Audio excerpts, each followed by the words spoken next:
포도원 일꾼에 관한 비유를 우리 예수님께서 해주셨는데 내용을 여러분들이 다 잘 알고 계시는 내용입니다.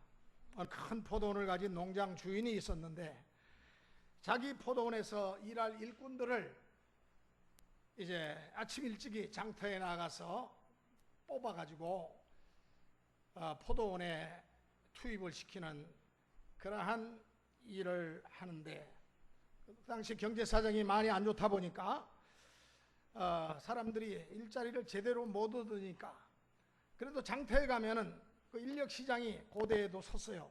우리 예수님 시대에도. 그래서 그 인력 시장에 가서 일용직 노동자로서 일할 수 있는 그 길을 찾는 그러한 일들이 많았습니다.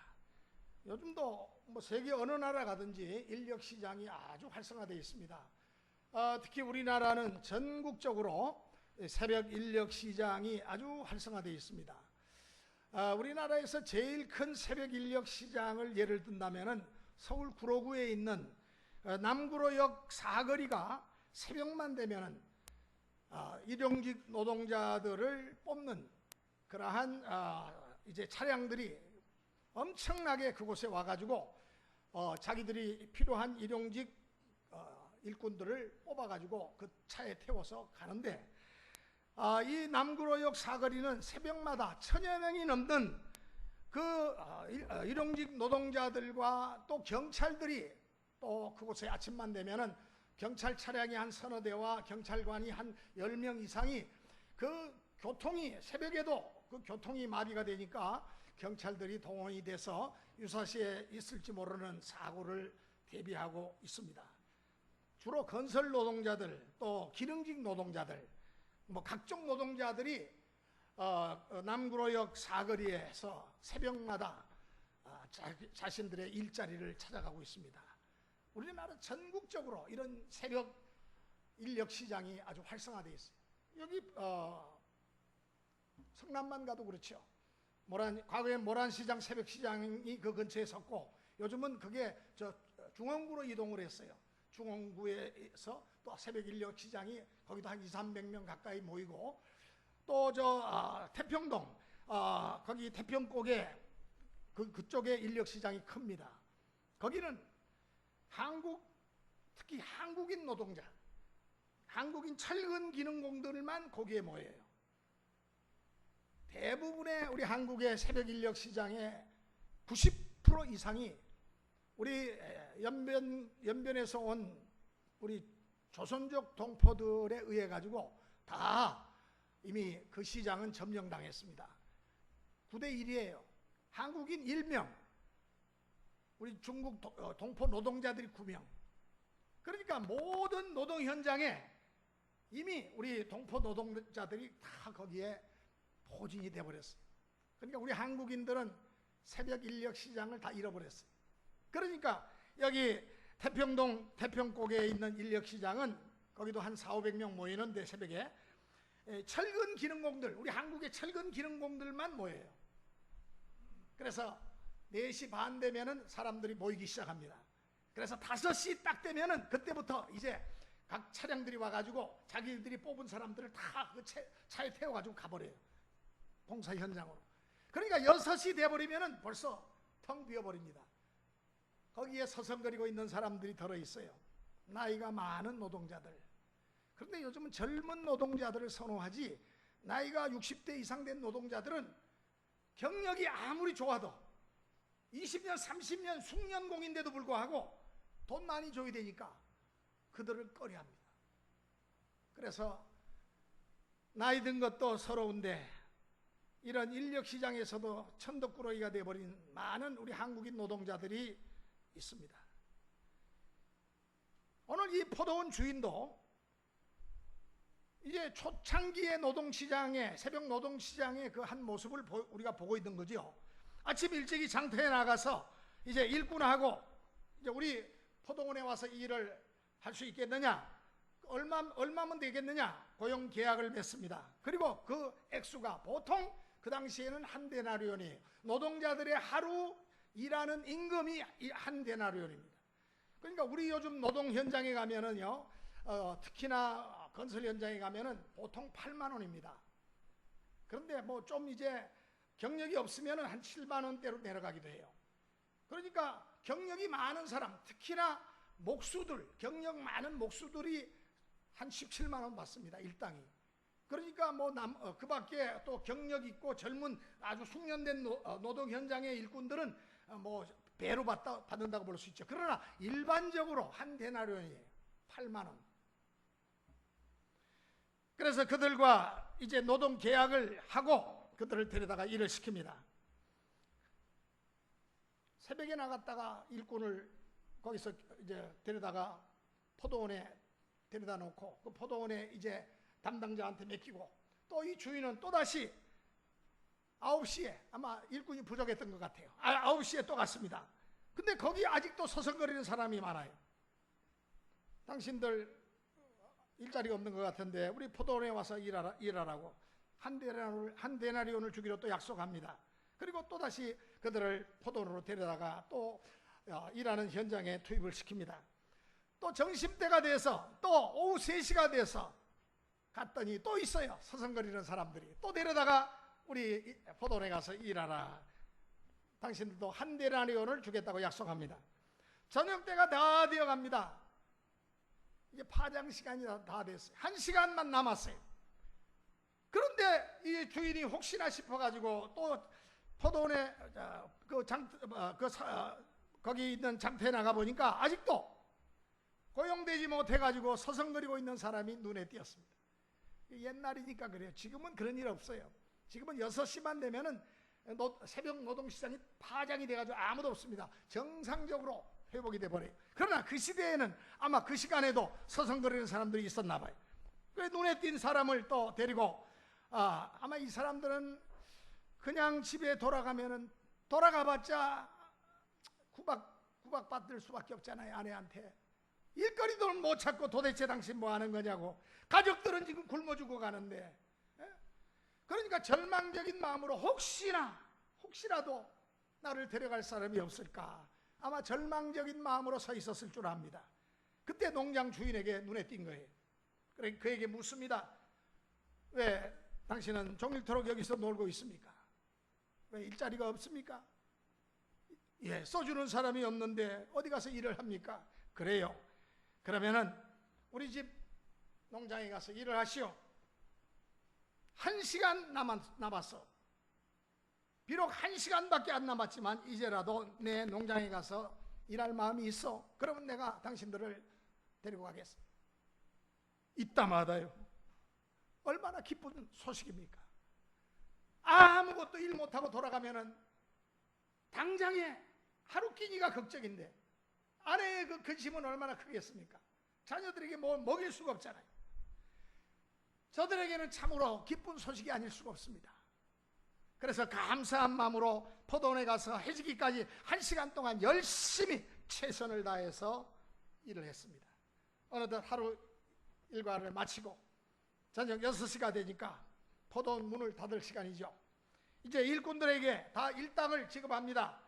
다 한 데나리온씩을 이제 주는데 어떤 사람부터 먼저 주냐 하니까 바로 5시에 온 사람, 1시간 일한 사람부터 이제 돈을 주기 시작합니다. 낮에 온 사람, 오후에 온 사람, 문 닫기 1시간 전에 온 사람 다 똑같이 한 데나리온씩을 주었습니다. 그러니까 늦게 온 사람부터 한 데나리온씩을 주니까 먼저 온 일꾼들의 마음속에는 어떤 생각이 있을까요? 기대 심리가 있어요. 기대 심리. 야, 이거 봐라. 1시간 전에 와서 일한 사람한테 한 데나리온을 주네. 야, 아마 올해는 새벽녘에 와가지고 땡빛에 고생하면서 이 시간까지 일했으니까 야, 주인이 마음이 피어냈나 봐. 우리는 아마 좀 더 줄 거야. 이런 큰 기대를 하고 있었는데 포도원 주인은 나중에 온 사람이나 먼저 온 사람이나 똑같이 일당으로 한 데나리온을 주었습니다. 더 받을 줄을 기대했던 이 먼저 온 사람들의 그 기대가 확 무너진 거죠. 그러니까 저들이 불평을 하기 시작합니다. 아니 주인님, 우리는 하루 종일 아침 일찍 와가지고 진땀 흘리면서 얼마나 수고하고 애를 썼습니까? 저녁 이 시간까지 우리가 일했는데, 아니 마지막에 5시에 와가지고 1시간 꼴랑 일한 저 사람과 똑같이 한 데나리온을 주십니까? 이거 대우가 너무 이거 박하십니다. 오늘 예수님이 이 비유의 말씀을 하시면서 결론으로 주신 말씀이 오늘 본문 마태복음 20장 16절에 있습니다. 나중된 자로서 먼저 되고 먼저 된 자로서 나중되리라. 자, 여기서 주님이 주시려고 했던 교훈의 핵심을 말씀하고 있는데, 오늘 주신 말씀을 여러분들이 잘 읽어보시면은 예수님께서 나중된 자가 먼저 된다, 이거 강조하시는 게 아니에요. 먼저 된 자로서 나중될 수도 있다, 이걸 강조하시는 겁니다. 오늘 주신 예수님의 이 비유의 말씀을 통해서 오늘 우리는 오늘이라고 하는 이 시대를 살아가면서 신앙생활을 하는데, 또 헌신 봉사생활을 하는데, 과연 먼저 믿은 성도들로서 우리의 부족함과 우리의 가오를 발견할 수가 있습니다. 자, 그러면은 포도원에서 먼저 일한 사람들의 잘못된 태도를 한번 지적해 볼 수가 있겠죠. 몇 가지로 살펴보면서 올바른 일꾼의 자세를 생각하는 그런 시간이 되어졌으면 합니다. 첫째로, 포도원에서 먼저 부름받아서 일한 저들은 하나님을 향한 자세가 잘못되었습니다. 그들은 흥정하려는 자세였어요. 여러분, 베드로가 예수님에게 뭐라고 물었습니까? 내가 이렇게 주님을 위해서 희생을 했는데 주님, 과연 내게 돌아오는 것이 무엇일까요? 무엇입니까? 라고 물었습니다. 이 말 속에 흥정하려는 의식이 있어요. 여러분, 그 앞장에 보면 베드로가 이와 같이 묻습니다. 자, 오늘 우리에게 혹시 이런 의식을 우리 속에 갖고 있지는 않습니까? 무슨 말입니까? 내가 주님, 주일날이면 종일토록 교회 와서 세상 다른 일 하지 아니하고 이렇게 열심히 헌신하고 봉사하고 열심히 예배드리는데, 이렇게 하는데, 여러분, 이렇게 하는데 하나님 내게 무엇이 돌아올까요? 뭔가 돌아오는 게 있어야 되지 않습니까? 자, 여기 나오는 품꾼들은 내가 이마만큼 일을 많이 했으니까 이러한 보상을 내가 받는 것은 당연한 일 아니겠습니까? 이렇게 말합니다. 이것이 그들의 마음속에 숨어있는 동기였어요. 자, 그렇다면 불평하는 품꾼들의 마음속에 근본적으로 문제된 것이, 근본적으로 그들 속에 문제된 것이 있다면 그게 뭘까요? 여러분, 그걸 한번 생각해 볼 필요가 있습니다. 그들의 근본적인 문제는 사실은 일거리가 없었던 사람들입니다. 일감이 없었어요. 빈손 들고 굶을 수밖에 없었는데, 나를 이렇게 일찌감치 이쁘고 잘나서 뽑은 게 아니에요. 그 포도원에서 일하는 사람은 뭐 특별한 기술이, 뭐 어떤 숙련된 어떤 기술이 필요한 게 아닙니다. 그냥 주인이 시키는 대로만 일을 하면 돼요. 그런데 그들을 뽑아서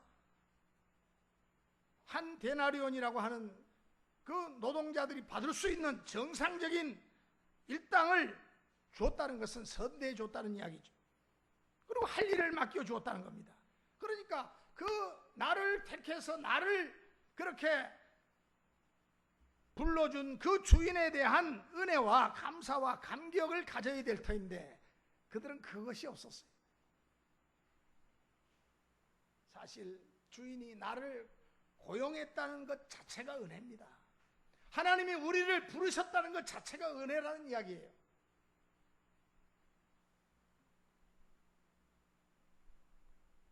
이 사람들은 자기가 한 일에 대한 보상만 생각합니다. 주님께서 베드로에게 이렇게 대답하시죠. 그렇다고 보상을 안 주겠다는 말씀이 아니에요, 주님이.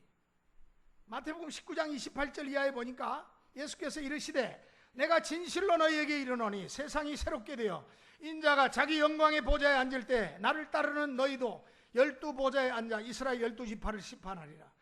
또 내 이름을 위하여 집이나 형제나 자매나 부모나 자식이나 전토를 벌인 자마다 여러 배를 받고 또 영생을 상속하리라. 그러나 먼저 된 자로서 나중되고 나중된 자로서 먼저 될 자가 많으니라.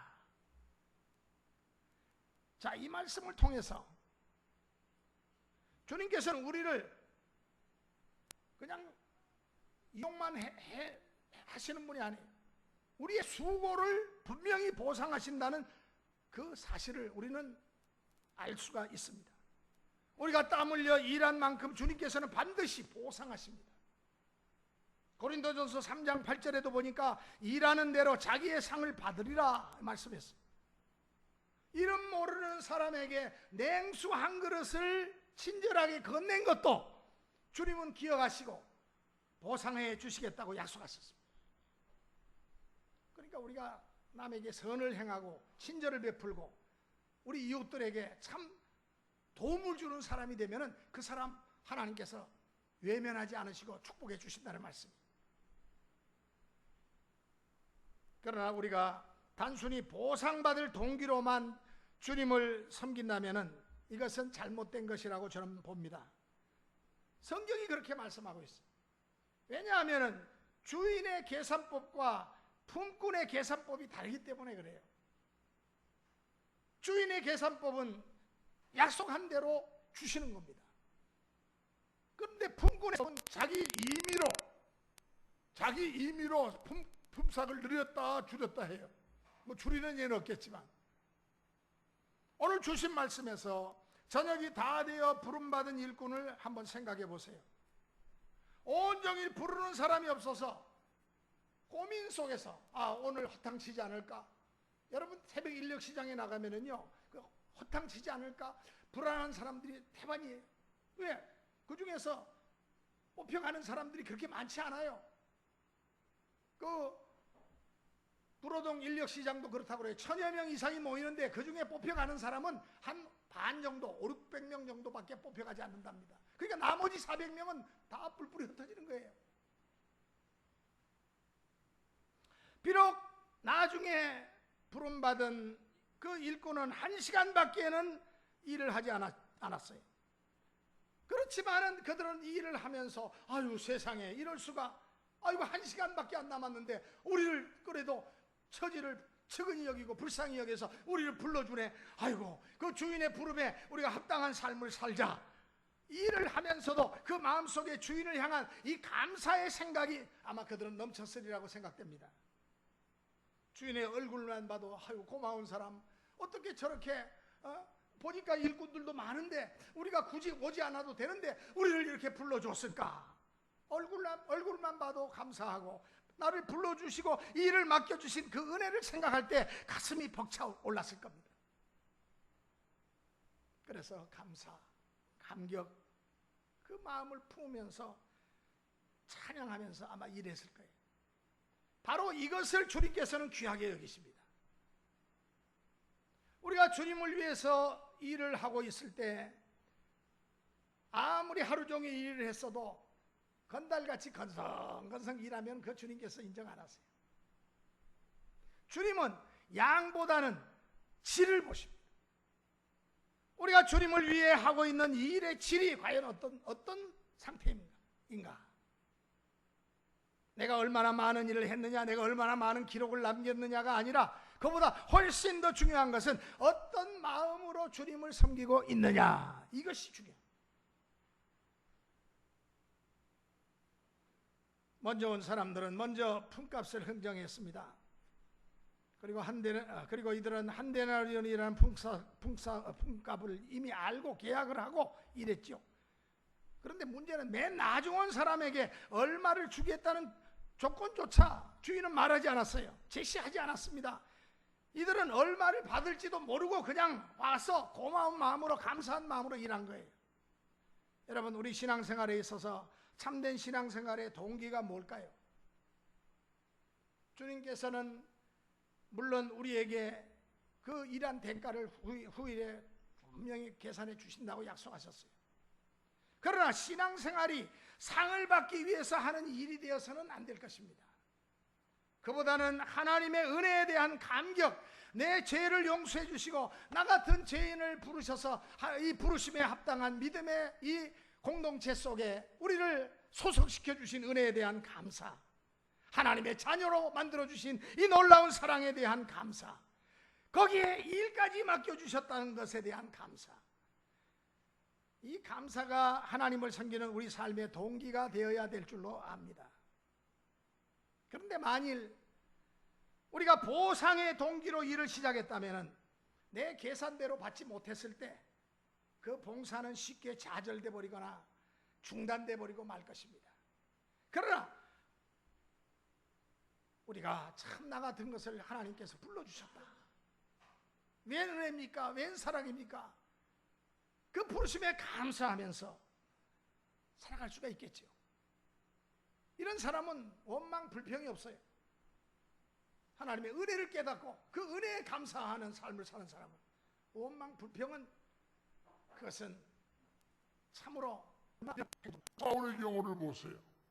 그는 예수님을 만나고 난 후에 그의 인생의 그 마지막 노년에까지 갔을 때도 주님을 위해서 그는 끝까지 얼마나 수고하고 땀 흘렸습니까? 얼마나 많은 고생을 했습니까? 주님 때문에 매를 맞고 주님 때문에 옥에 갇히고 주님 때문에 온갖 고생을 다 하면서도 주님께서 나 같은 죄인을 이렇게 사용해 주신 것만 해도 얼마나 감사하고 감격한지. 그래서 이렇게 고백합니다. 나 된 것은 하나님의 은혜입니다. 하나님의 은혜로 제가 오늘날 이렇게 주의 일을 감당하면서도 감격하고 감사하면서 살아갈 수 있게 되었다고 그는 그렇게 말을 하고 있습니다. 오늘 주신 말씀에서 먼저 이 포도원에 온 품꾼들에게 좋은 동기가 아주 없었던 것은 아니죠. 일자리 구하기 어려운데 불러주셔서 일감 주시고 후하게 일당을 쳐주신 거, 처음에는 아마 감사했을 거예요. 감격했을 거예요. 내가 이렇게 새벽녘에 불안한 마음으로 오늘 이 자리에 왔는데 나를 선택해 줬구나. 차를 타고 가면서 아마 감격했을 거예요. 그때는 뭐 차가 없었겠지만 후하게 일당을 쳐준 주인에게 감사했을 겁니다. 고마웠을 거예요. 그러나 시간이 흐르면 흐를수록 그 동기가 변질됐습니다. 그렇습니다. 오랫동안 신앙생활 하신 분들은 이 동기의 변질을 조심해야 됩니다. 우리가 주님의 첫사랑을 깨닫고 그 은혜와 사랑을 마음속에 감사하면서 무엇을 해도 감사, 주님의 은혜가 너무너무 감사해요. 사무칩니다.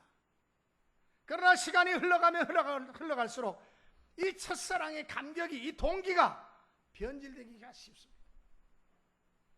이 동기가 결핍되기가 쉽다는 이야기입니다.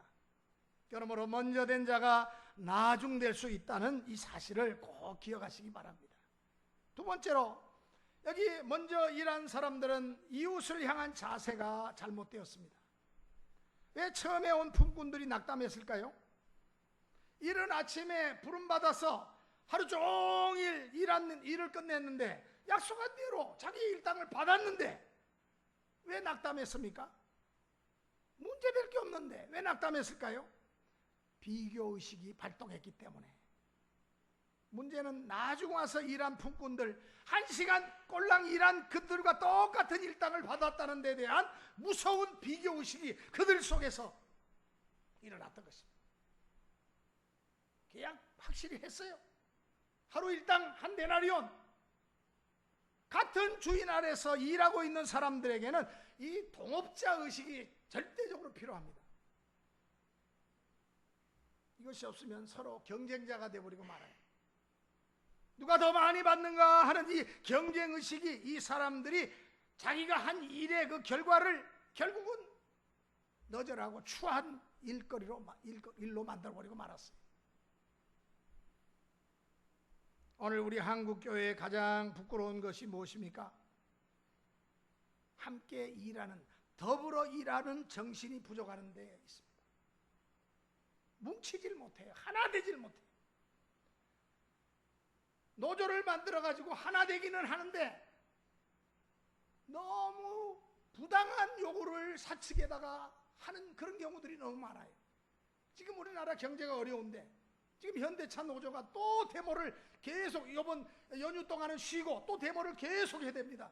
연봉 8,500 받는 사람들이, 대부분인 그 사람들이 계속해서 데모를 한 거는 현대차가 지금 승승장구하니까 수익을 더 내라는 거예요.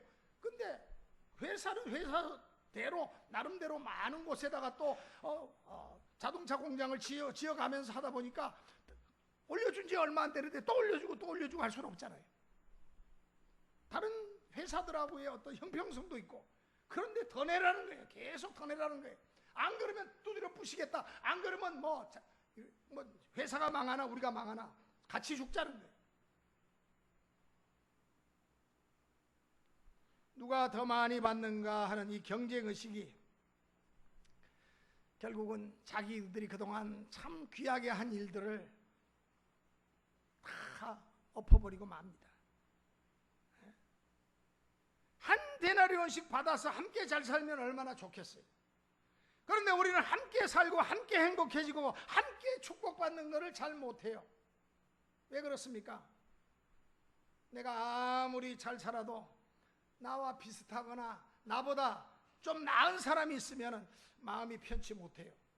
그러니까 이 명절 때 가족들이, 어렸을 때는 뭐 서로 간에 비교의식이 없는데 이제 장성해가지고 어른이 되면은 명절 때 모처럼 모였는데 이 비교의식 때문에 결국은 형제 간에 싸움이 나고 형제 간에 좋지 않은 불상사들이 일어나는 거, 이 명절 때 많이 일어나지 않습니까? 마음이 편치 못해요. 이게 우리의 약점입니다. 한 형제가 잘 되면은 정말 격려해주고 박수 쳐주고 그래야지 서로 끌어주고 땡겨주고 하는데, 만약에 어떤 형제가, 기대하지 못했던 형제가 잘 되고 그러면은 시기 질투하고 거기에 대해서 또 아주 원망하고, 왜 그렇게 잘 됐는데 도와주지 않았냐고 원망하고, 그런 일들이 비일비재로 우리 주변에서 일어나고 있습니다.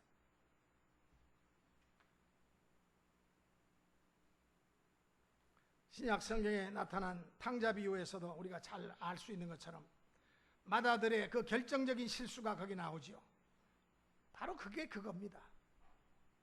잃어버렸던 동생이 회개하고 돌아와서 아버지의 품 안에 안겼으면은 참 잘된 일이다. 동생이 정말로 잘못된 길로 가다가 저렇게 돌아왔으니 얼마나 잘된 일인가. 그리고 아버지가 그 돌아온 동생, 회개한 동생을 위해서 송아지를 잡고 또 그 친구들을 부르고 동네 사람을 불러다가 잔치를 베풀고 있는데, 일하다가 늦게 이 아들이 돌아와서 보고는, 그 사실을 알고는 밖에서 씩씩거리면서 시기하는 그 형. 여러분, 그 형을 보세요. 어떻게 보면 그럴듯해요. 화낼만 해요. 그러나 진정으로 그 형의 자세는 자기만 아는 자세지, 우리라고 하는 이 공동체 속에서 함께 번영하고자 하는 그런 마음은 전혀 없는 자세입니다. 야고보서 3장 14절로 15절 말씀해 보니까 시기는 세상적이요 정욕적이요 마귀적이라 그렇게 말했어요. 여러분, 시기 질투는요, 이것은 성령이 주시는 은사가 아닙니다. 이것은 세상 정욕의 신인 마귀가 주는 마음이에요.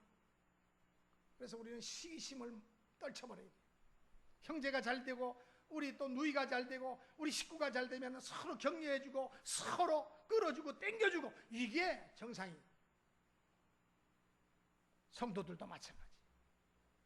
오늘 주신 말씀에서도 먼저 온 사람들의 마음속에 사탄의 악한 영이 그들의 의식을 지배하고 있는 것을 봅니다. 그러니까 결국 대장에게 끌려다니면서 이 갈등 속에 살아가는 삶을 살게 된 것입니다.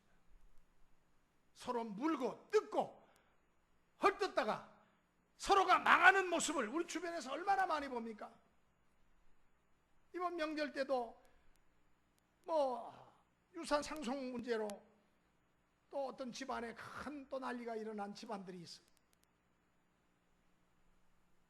철로역정이라고 하는 성경 다음가는 아주 귀한 신앙서적을 쓴 영국 사람 존 버녀는 그 당시에 교회의 교인들이 서로 시기하고 질투하고 다투고 갈등하고 있는 모습을 보면서 이런 말을 했습니다. 이상하다. 정말로 이상하다. 답답하다. 정말로 미칠 것 같이 답답하다. 아니, 마귀와 더불어 싸워야 할 성도들이 자기들끼리 저렇게 싸우고 있다니. 그렇게 말하면서 그 당시에 교회의 모습을 보면서 존 버년이 답답하다. 이상하다. 미칠 것 같다. 마귀와 더불어 싸워야 할 교회가 자기들끼리 시기 질투하고 자기들끼리 파당을 지어가지고 서로 간에 싸움질을 하니 참으로 안타깝다는 거예요. 여러분, 우리 믿는 사람이 범하기 쉬운 가장 무서운 잘못이 뭔지 아십니까? 그것은 바로 원수와 동지를 구별하지 못하는 비극입니다. 지금 그 사람과는 싸워야 될 사람이 아니에요. 서로 그렇게 맞부딪혀가지고 그렇게 갈등할 사이가 아니에요. 누가 원수이고 누가 동지인지를 구별하지 못하는 이 무분별의 비극이 오늘날 이 사회에서, 이 땅에서 벌어지고 있습니다. 교회 안에서 벌어지고 있습니다. 이 포도원의 품꾼들은 누구를 바라보고 일을 해야 됩니까? 주인을 바라보고 일해야 돼요. 나를 불러주고 나에게 일을 맡겨주고 나를 이렇게 좋은 일터에서 섬길 수 있게 해준 그 주인을 바라보고 일해야 됩니다. 그리고 그 주인 앞에서 칭찬받을 생각으로 일을 해야 하는데 그들은 주인 바라보지 않았어요. 오직 돈만 바라봤어요. 그리고 옆에 있는 사람들, 나중에 온 사람들에게 주는 그 일당만 바라봤다는 겁니다. 그래서 불평하는 거예요. 나를 불러주신 하나님의 은혜에 대한 감격보다는 내 이웃을 바라보면서 그 이웃이 나처럼 잘 사는 것을 못 봐주고 우리 마음에 그 쪼그라든 마음, 왜소한 마음, 옹졸함 때문에 오늘 우리들의 공동체가 많이 홍역을 앓고 갈등을 하고 있는 것을 우리는 봅니다.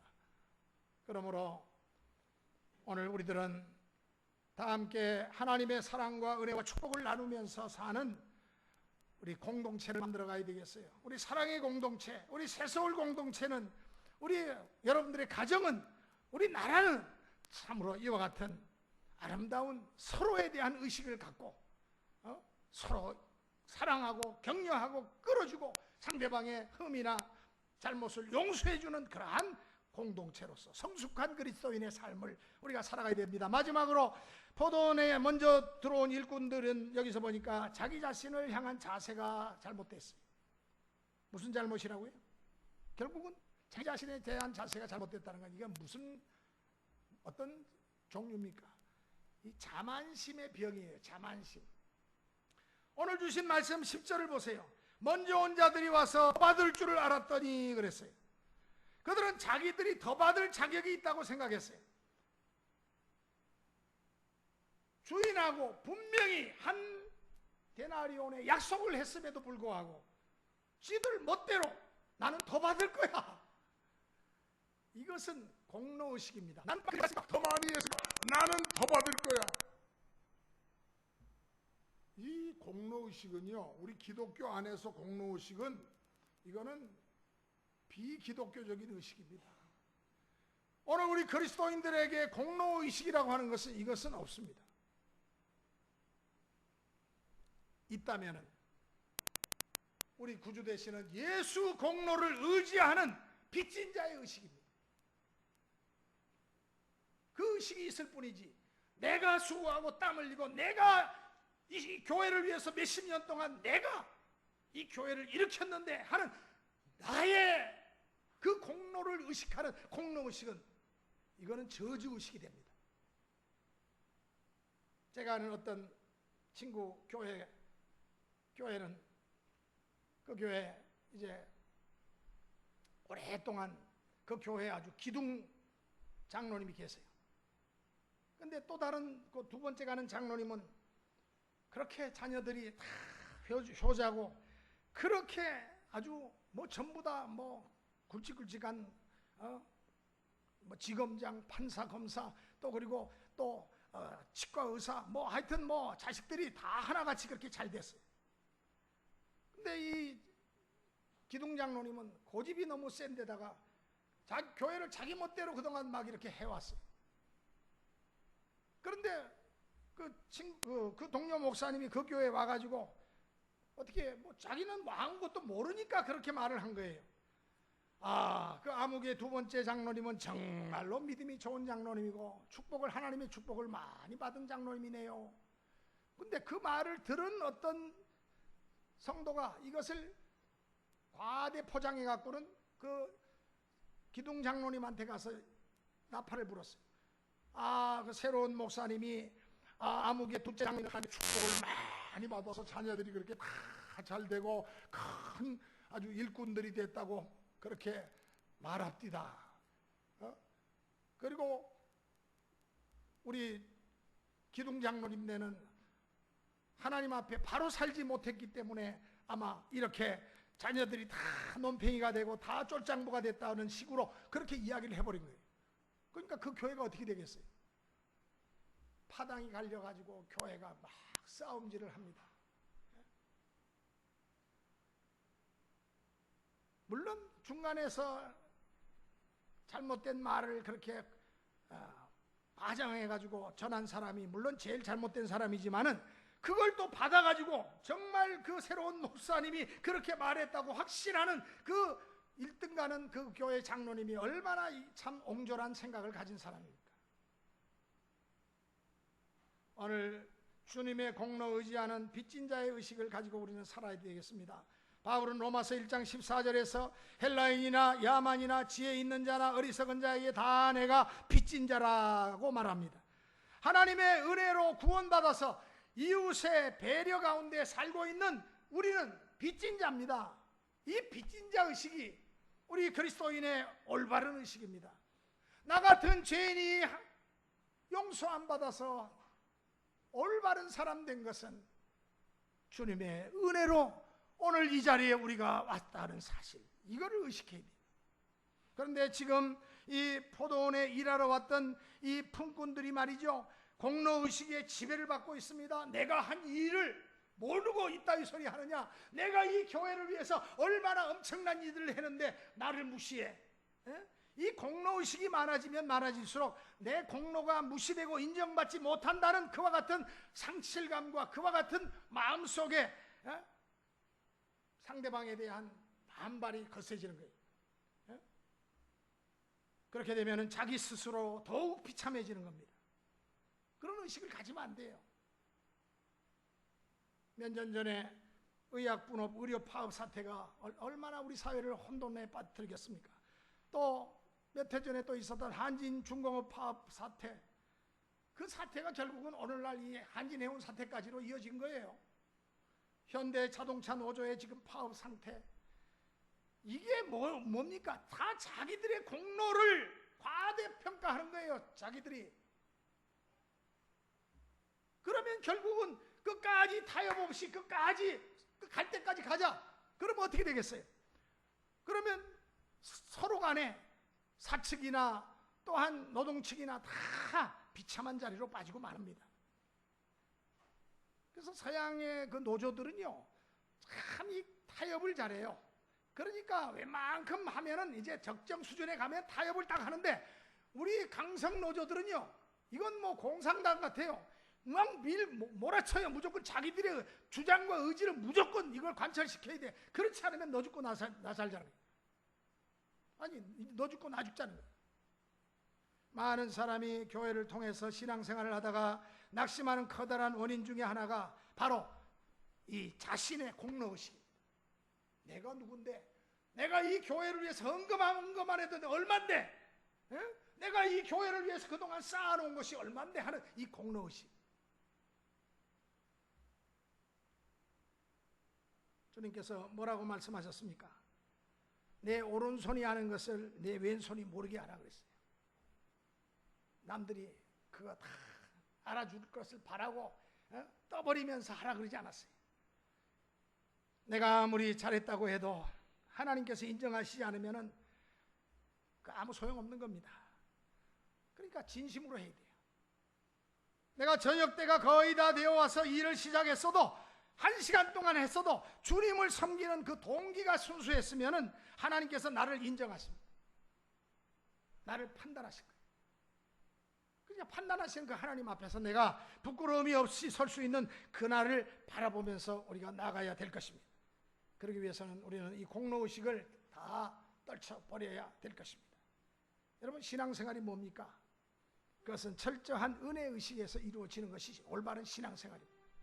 내가 구원받은 것은 주님의 온전히 주님께서 주신 은혜입니다.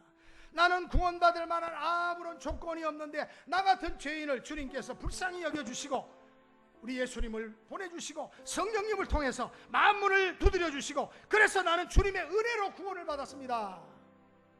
이 은혜의식, 빚진 자의 의식이 많아지면 많아질수록 우리는 겸손해질 수가 있습니다. 그러나 내 공로의식이 많아질수록 우리는 불평과 원망으로 세상을 살게 되고 그것이 봉사하는 내 모습으로 되어버리고 맙니다. 그래서 우리는 먼저 되고서 나중되는 자가 되어야 될 것입니다. 우리는 하나님의 포도원에 일하라고 부르심을 받은 일꾼들입니다. 저녁이 거의 다 되어서 온 그 사람들처럼 감사하십시오. 감격하십시오. 그래서 우리 남은 날 동안 열심히 일해서 우리 하나님을 기쁘시게 하고 이웃에게 덕을 세우고 자신에게 은혜가 되는 삶을 살아서 우리 모두 다 축복된 믿음의 승리자가 되시기를 주의 이름으로 축원합니다. 기도하시겠습니다. 거룩하신 하나님 아버지, 이 시간 우리의 눈을 하나님께로 돌립니다. 우리의 시작은 잘했습니다. 그런데 더 중요한 것은 바르게 끝을 내는 것인 줄 압니다. 미미하게 신앙생활을 시작했는데 갈수록 아름다워지고 훌륭해지는 사람이 있습니다. 그 인격이 성화되고 봉사가 아름답고 모든 사람에게 덕을 세웁니다. 주여, 우리들의 삶이 점점 그 신앙이 그리스도 예수의 장성한 분량이 충만한 데까지 이르는 그러한 신앙의 삶을 살게 하옵소서. 우리 새서울 포도원에 와서 천국 백성으로 주의 귀한 일을 감당케 하심에 감사를 드립니다. 어떤 이는 새벽에 부름받고 어떤 이는 오전 9시에 어떤 이는 12시에 오후 3시에 그리고 어떤 이는 저녁 때가 다 되어가는 늦은 시간대에 부름받은 자도 있는 줄 압니다. 내가 일찍 부름받았다는 공로의식을 버리고 우리 모두 다 불러주시고 또한 오늘 우리들에게 천국 백성 되게 해주신 은혜와 사랑에 감사 감격하며 빚진 자의 의식을 가지고 살아가는, 더불어 살아가는 우리 모두가 되게 하여 주시옵소서. 예수 그리스도의 이름으로 비옵나이다. 아멘.